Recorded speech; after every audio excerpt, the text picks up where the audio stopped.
All right, what is going on, everybody? Welcome back to another day of SaberSim's DFS office hours. It is Monday, November 6th of 2023 here, and we are getting the show kicked off for first show of the week. For those of you who are new here, my name is Andrew, one of the coaches over here at SaberSim. This is a show where we go over how to use the SaberSim app, answer any and all DFS-related questions. You get your questions in one of three ways, as always. First off, send us an email, support@sabersim.com. Second, post it live in the YouTube chat. Third way, post it in the office hours channel in our Discord server. If you're not in our Discord, want to get access to that channel, there is a link in the description of this video. You get access to all of our individual sport channels, our similar channels, which are super important during the NBA season, and office hours channel. We can ask questions ahead of time, and our release notes channel. And then in the release notes channel, you can see when updates go live, when bugs are fixed, etc. here. So a bunch of good reasons to be in the Discord.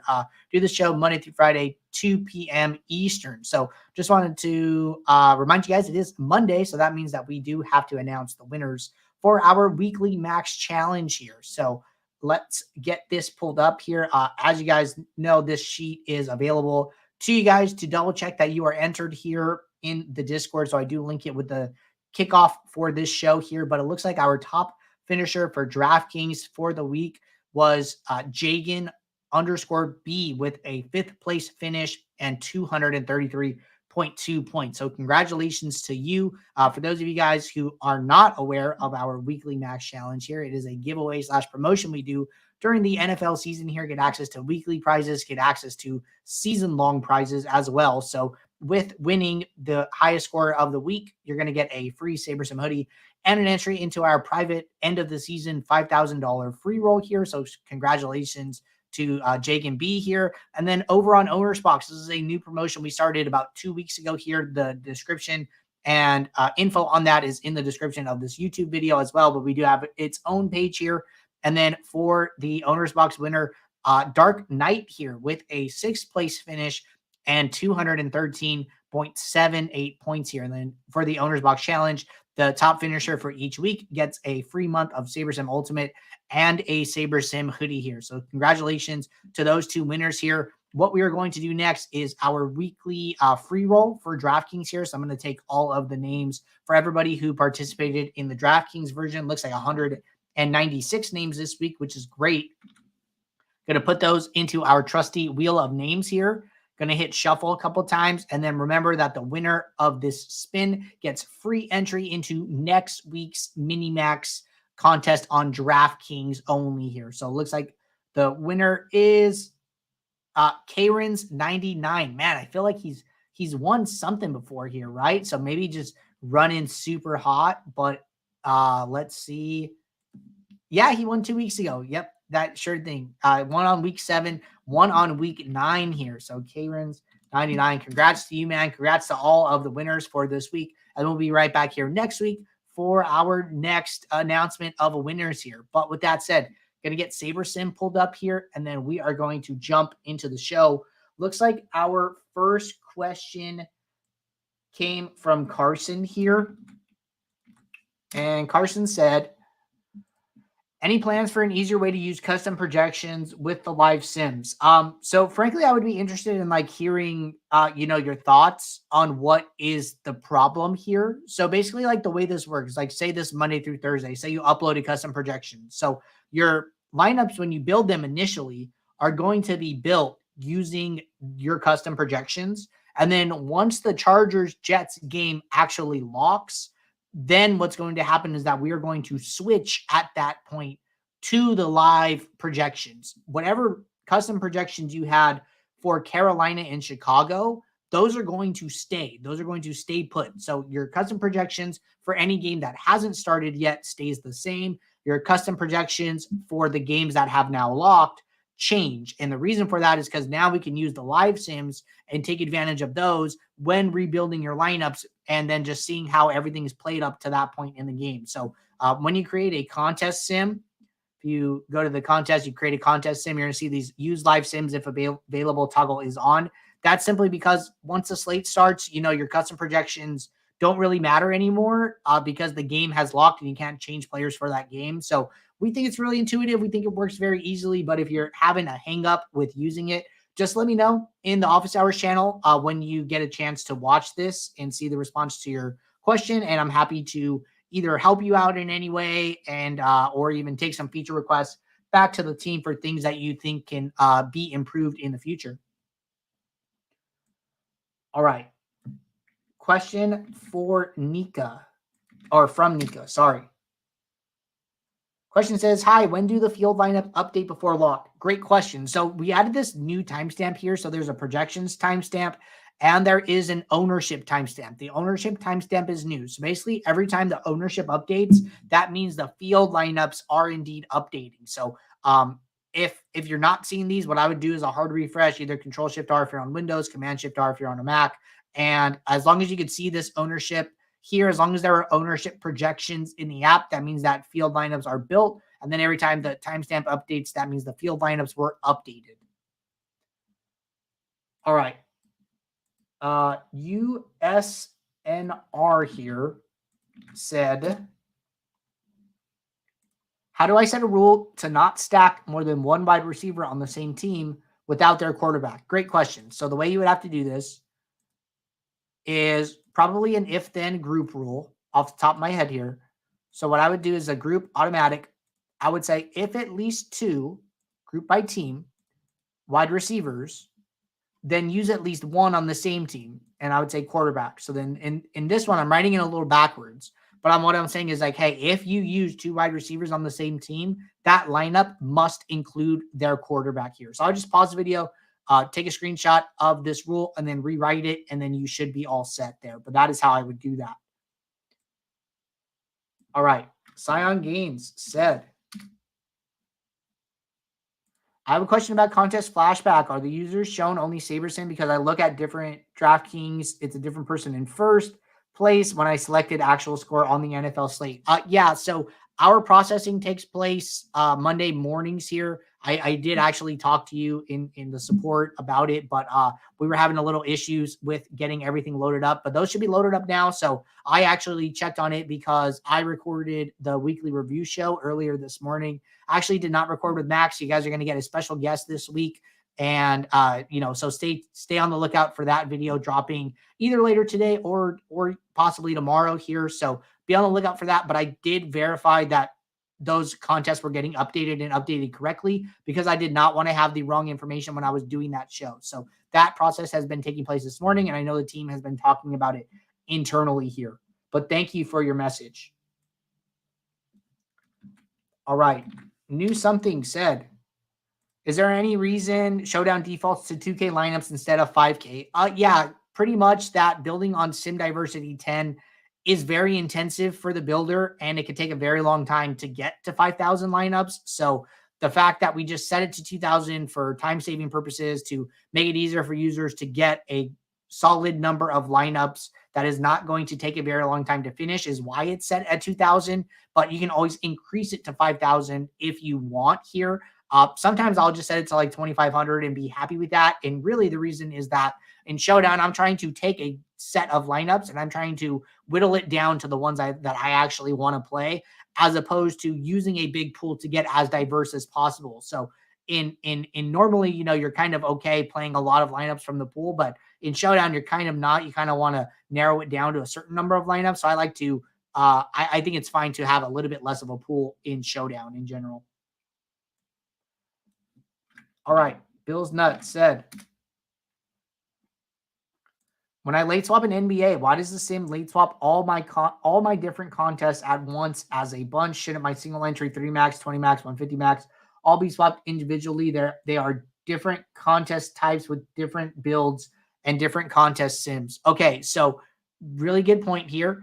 If you are late swapping, what you need to do is you need to make sure that the number of contests that are checked, you need to check how many contests are checked. So the way you can do that is 2 ways. So let's say I think I had a CSV test, a test CSV for the main slate here. So if I go to the main slate for yesterday, right? I'm in this modal. Say that I want, okay, so there's 2 ways to do it. I'm going to walk through each one. So say you're using the horizontal arrows. Okay, what the builder is going to do, it's going to look in the contest tab. It's going to see how many contests are checked. However many contests are checked, it will look at how many unique lineups there are. And then what the late swap button will do is, okay, there are 10 unique lineups. We are going to swap all of these contests with these 10 lineups. So it's going to take all the contests that are checked and swap those. So if you don't want to swap some, you have to come in here and you have to uncheck some. And then whatever ones are left checked is whatever the builder will swap. So that's how you do it with the double-sided arrow option. If you are using the clone option, right, where you're right-clicking and then using the late swap because you want to carry over any of the work that you've done inside your build window, then what you need to do is go into the Save to My Contest option here and then check the ones that are look at the contests that are checked and then uncheck any contests you don't want to do. And then once you do that, when you right-click and use the late swap option, the builder is going to look at the Save to Contest modal and then say, okay, hey, there's only these contests that are checked. Let's only take those over with us. And then it'll do it from there. So depending on whatever contests are checked in the contest tab or in the Save to Contest modal is how SaberSim will know how many unique lineups and which contest to swap for. So make sure you're doing that when you're doing that process. But very good question. All right. The piano teacher said, all right, Andrew, let's say you were somewhat early in your DFS journey and hitting a little rough patch. Let's say you decide to take a few days off to sharpen the saw. How would you go about reviewing your own process and studying the play of other players, getting more familiar with SaberSim tools, how you would allocate your time? Great question. So this is exactly why we do the show, the review show, which, the week 9 is going to be coming out later today. But I would look at some of these past Slate contest flashbacks, right? We have a whole playlist on the YouTube channel. If you go to playlist, we have NFL, we have NBA, we have NHL now with Scott, right? So these are basically meant to help you figure out, hey, how do I take a review process and apply it to the contest that I'm playing, and then analyze my own play, analyze the play of other players in my contest that are doing well in the Sims, and take it from there, right? So I think that's a great review process. And then something else that Jordan has talked about in the past, which I actually really like, is when you're playing bad, bring down the number of lineups you're playing and just start, maybe you take a day off and then you come back and you play one lineup. And your goal is, I'm going to build one really good lineup for this slate. I'm going to spend time on this one lineup and try and build the best lineup possible, right? And then from there, you get, you can spend as many days as you want doing that, right? And then see how that lineup does in the Sims and see how that lineup, is grading out. And then you take that one lineup and then you expand it to 3, and then you expand it to 20, and then you go back to 150, and then you go back to this portfolio balance, right? So starting out, back to one lineup, building your way back up, and then managing more and more lineups over time is going to help you. But really, when you're building 150, 100, 100 to 200 lineups, like you can't really micromanage them like all. You got to kind of just look at the characteristics of the lineup portfolio sometimes. But when you're building one lineup, you can really micromanage it, and you can really just try and get the lineup to look exactly what you want it to look like. So reviewing via the contest flashback ideas that we do each and every week, and then starting back at one lineup and then building your way back up is the two things that I would do. But I think that's a great question. All right. Question from Sammy here. Question says, hi, Andrew. For the NFL main slate, I want to get overexposed to certain teams as my primary stack. What would be the best approach without Xing out any teams? Great question. So I would handle this kind of on a team-by-team basis. And the reason for that is that ownerships are going to be different, right? If you are looking at the quarterbacks, we're sorted by ownership. Getting overweight on Jalen Hurts and the Eagles, since Jalen Hurts is 12% owned, is a lot different than getting overweight on, Jordan Love and the Packers when he's 2% owned, right? So I like to think about these things in terms of how relative the quarterback ownership is for a stack purpose here. And then I would go from there, right? But I think, 2 to 3x ownership is fine. Maybe for some of these guys that are smaller ownership numbers, like 2%, what is 2 times 2? 4, right? So you're only getting 4% exposure to Jordan Love if you think he's a good play. Maybe you go, closer to 4 or 5x, right? For these lower ownership guys. But I would always think of it in relative terms to the ownership I expect for that quarterback for that team. All right. Good question there. And then this is our last question in the Office Hours channel. And then we're going to jump over to the YouTube chat. But this will be a quick one. Derek said, Does SaberSim offer any college basketball sim? So at the moment, we do not. We just rolled out college football, and college football was our first major college sim that we wanted to have here. So TBD if college basketball is in the future here. I know the team has talked about it, but I know that we really wanted to roll out college football this year, so I'm not ruling it out completely. But college basketball is a beast, very, very similar to the NBA, probably with less reporting overall. So it kind of gets really tricky to put out a good product. And we always want to make sure that we're putting out the best product possible when we release new sports here. So I know a lot of people have had success using our college football sims, and we're very happy about that. And we just have to make sure that we can properly support college basketball if we do indeed decide to support it. All right. One more question in the Discord just rolled in here. It says, if I have entered 5 to 8 contests on a given slate, some single entry in 3 max, 20 max, 150 max, is it best to build lineups for each contest, or make a separate build 150 lineups and sim each contest separately from that 150, or when I sim each contest, will the contest sim pull from the original build pool? Okay, good question here. So our best practice is to follow our DFS profit plan, which says to split your contest into 20 max and 150 max, and single entry in 3 max. Have 2 builds for those 2 different contest types. From there, what I would do is you can do a couple different things, right? So within your single entry in 3 max, depending on how many you have, you can run a contest sim for each contest that you're playing, and you can do the same thing for your 20 max and 150 max. Remember that you can have up to 10 contest sims run simultaneously for a given set of lineups, okay? So that's one thought process to do it. That's probably like best practice here. Another way to do it, which is the way that I prefer, is to have my 2 builds, but then pick a proxy contest for my entire set of lineups. So like maybe I'm playing a 150 max and it's like the flagship, right? So then I would just use that contest sim for all of the contests in that, all of the lineups in that build, and just base them all off of that, really just for like time saving and ease here. Or if you're like really in a time crunch, just build them all together and then pick a single contest sim. But there's a lot of different ways to do it. The best practice way with having the all of the contest sims is going to be as specific as you possibly can get. It would just probably take a little bit more time. So make sure that you have the time allocated to go through all of those different contest sims and fill your lineups accordingly. All right. Good question there. Jumping over to the YouTube chat. Demetrius said, should I change the exposures or keep them the same?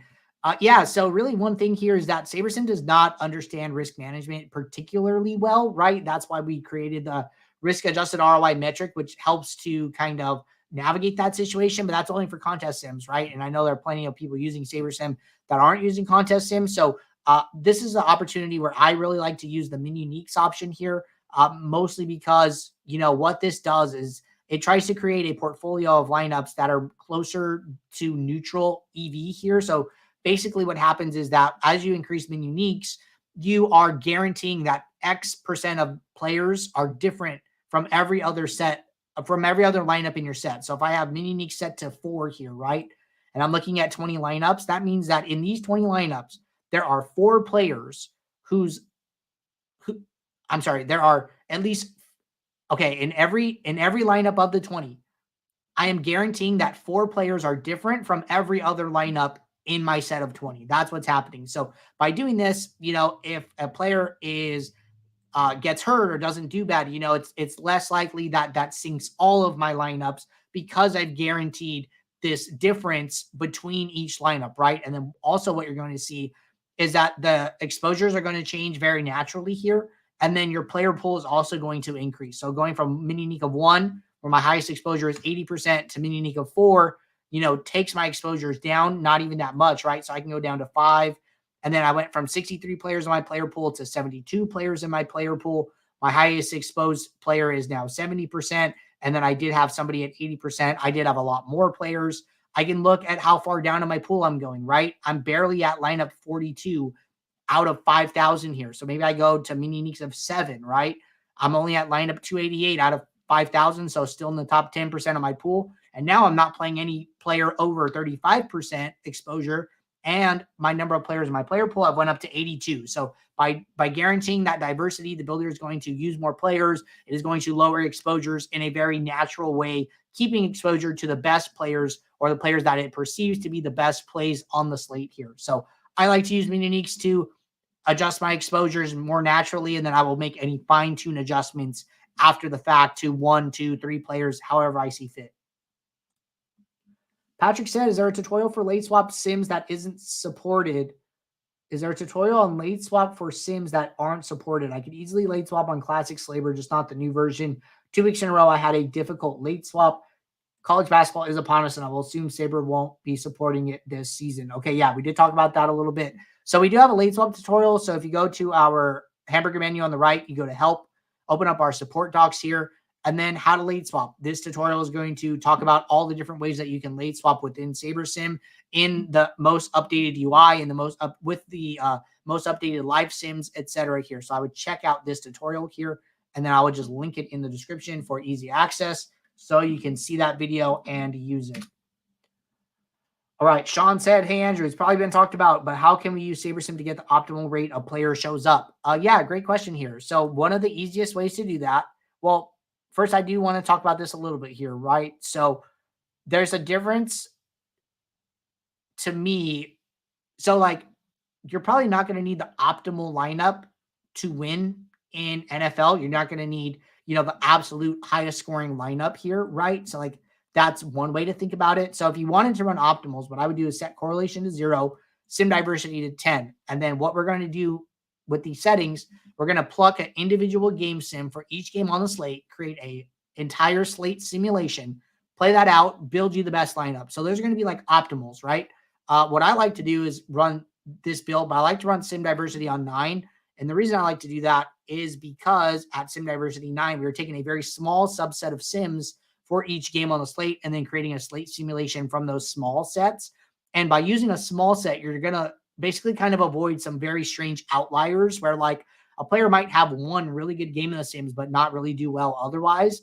Well, if that occurs at sim diversity 9, the player is still going to need to have a good enough game in the other, say we're using 5 sims at sim diversity 9, the player who scored well once is also going to have to score well enough the other 4 times to still make it into the lineup. So that can kind of overcome some of those shortcomings of not needing to have a true optimal to win, but just needing a strong upside lineup overall. So I like to run it at sim diversity 9. And then what I like to do is look at the pool exposure column from the lineups that are built and then use that information as my optimal rate for the slate.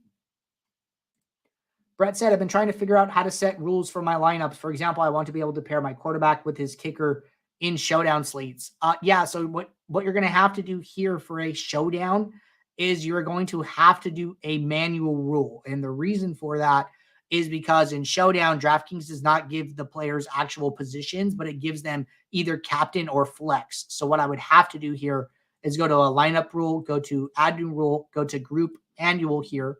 And then I would say if at least one, and then I'm going to say Justin Herbert captain, Justin Herbert flex, then, use at least one. And then I'm going to say kicker, right? So then I would just put his kicker. I'm assuming you probably just mean flex here, but then I would write a rule like this for each team. And then I would just save that. And then now that is a manual rule that can be used for the slate. So that is how I would do that.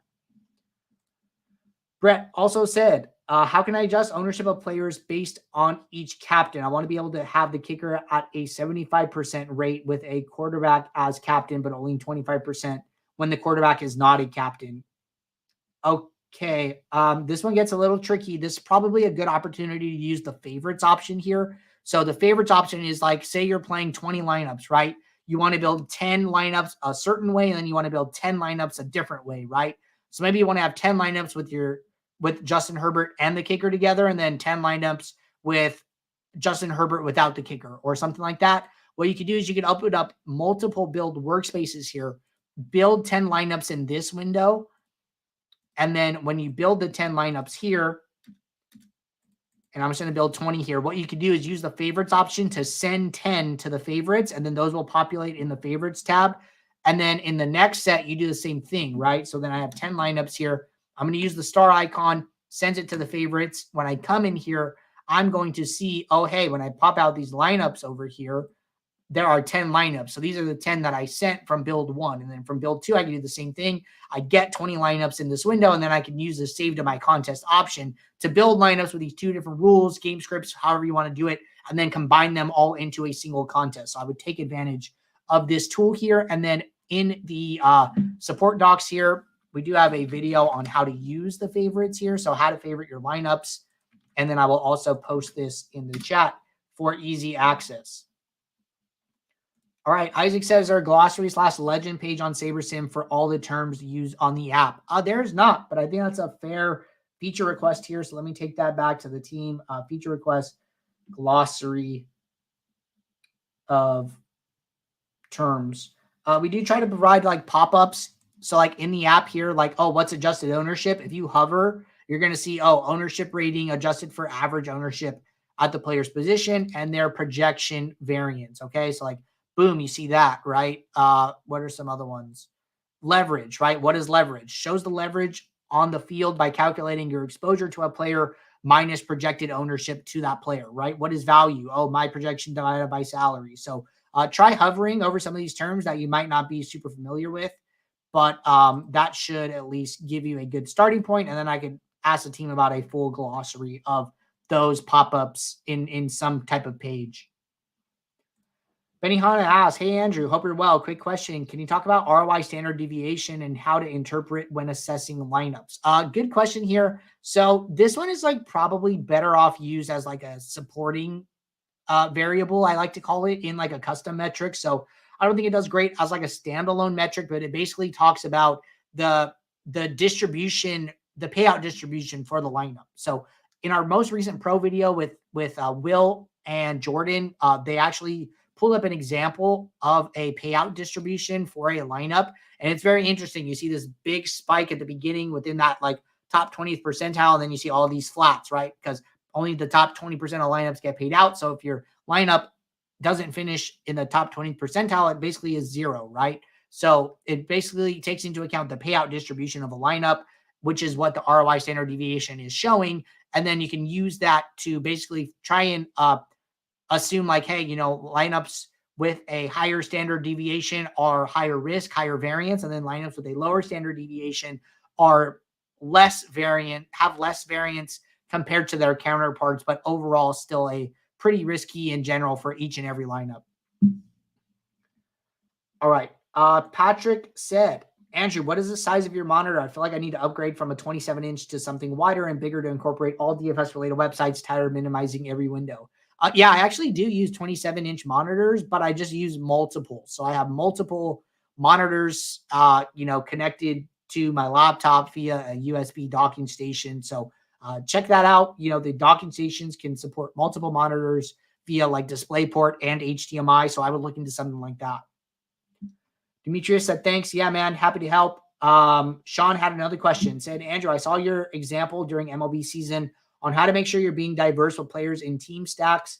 How do we do this when it comes to NFL/college football? Yeah. So, you know, team stacks are like a lot different in NFL and football in general compared to MLB, really because a stack in these sports has to require the quarterback to be a primary stack.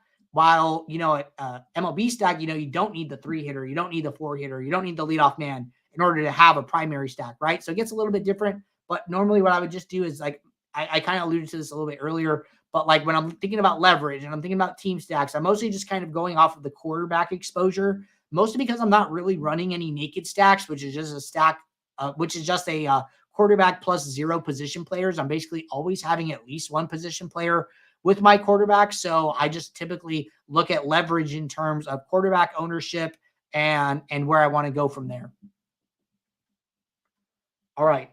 Tim said it would be cool if you could see the number of lineups you have saved in favorites, similar to how it's shown in the contest on that tab. Yeah, man, I will take that back to the team as a feature request as well. So show number of lineups in favorites like contest tab. So definitely could see the use for that there, but definitely can take that back to the team. But that about does it today, everybody, for today's show. Appreciate you guys tuning in here. We'll be right back here tomorrow, Tuesday, 2 p.m. Eastern, for our next show. So until then, first off, congratulations to the winners for the weekly max challenge. Our support team will reach out to you. And until tomorrow, guys, take care. Good luck. I will see you all. Thanks. Bye.